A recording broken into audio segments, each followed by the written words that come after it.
ভজ গৌরাঙ্গ কহ গৌরাঙ্গ লহ গৌরাঙ্গ নাম রে।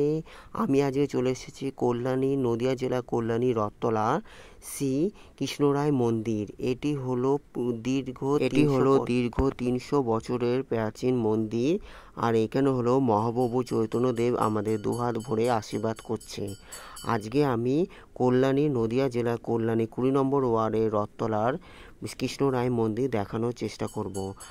আগামীকালই হলো রথযাত্রার উৎসব, আর আমি আজকে কল্যাণী কৃষ্ণরায় মন্দিরে এসেছি, দেখতে থাকুন। হ্যালো বন্ধুরা, আমি আজকে চলে এসেছি নদিয়া জেলা কল্যাণী কৃষ্ণরায় মন্দির, রথতলা কৃষ্ণরায় মন্দির। এটা হলো তার বিগ্রহ। এখানে হলো এখন ভোগ আরতি ভোগ হচ্ছে, ভোগের পরে মন্দির খুলবে। আর আপনাদের এখন পুরোহিত, এই মন্দিরের পুরোহিতের সাথে কথা বলবো মন্দিরের মাহাত্ম্য সম্বন্ধে, দেখতে থাকুন। বয়স মোটামুটি 350-400 বছর।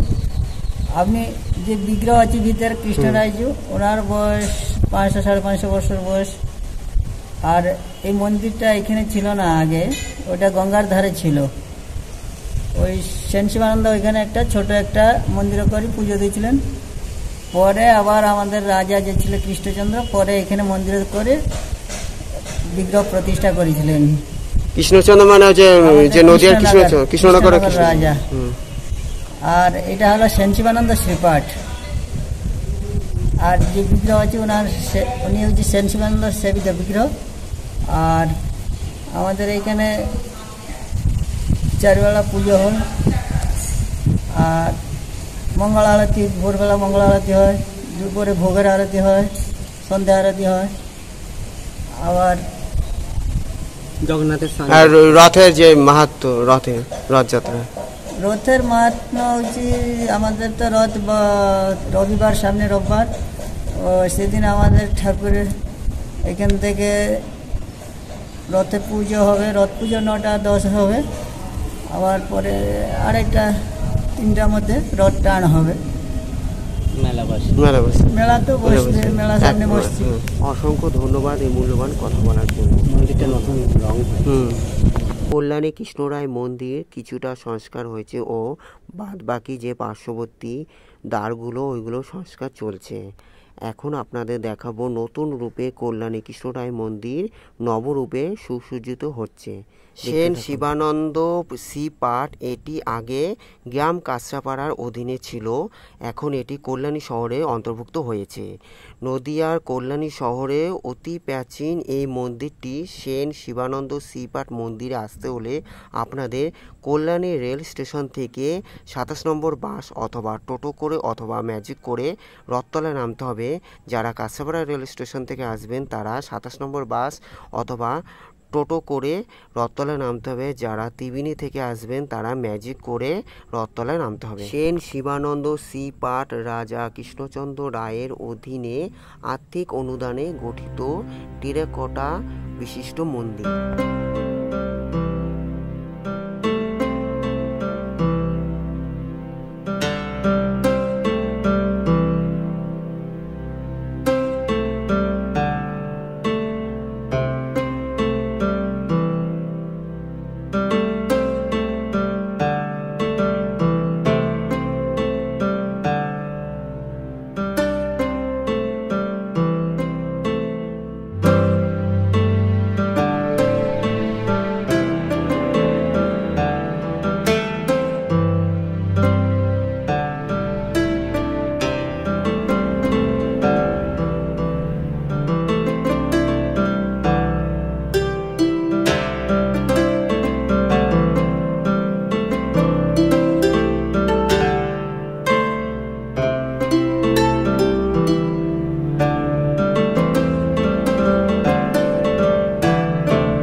এতক্ষণ দেখলেন কৃষ্ণরায় মন্দিরে আরতি, আর এটি হলো সারথি, রথ সারথি, দুই দিকে অশ্ব বিশিষ্ট সারথি বসে আছে।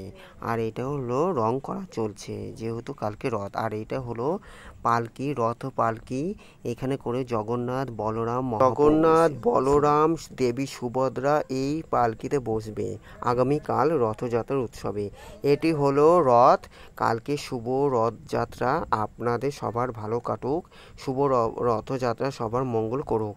ভালো লাগলে অবশ্যই লাইক, কমেন্ট, শেয়ার, সাবস্ক্রাইব করবেন। যারা সাবস্ক্রাইব করছেন তাদের অসংখ্য ধন্যবাদ, দেখার জন্য অসংখ্য ধন্যবাদ। সবাই ভালো থাকবেন, এইভাবে আমাকে সাপোর্ট করবেন।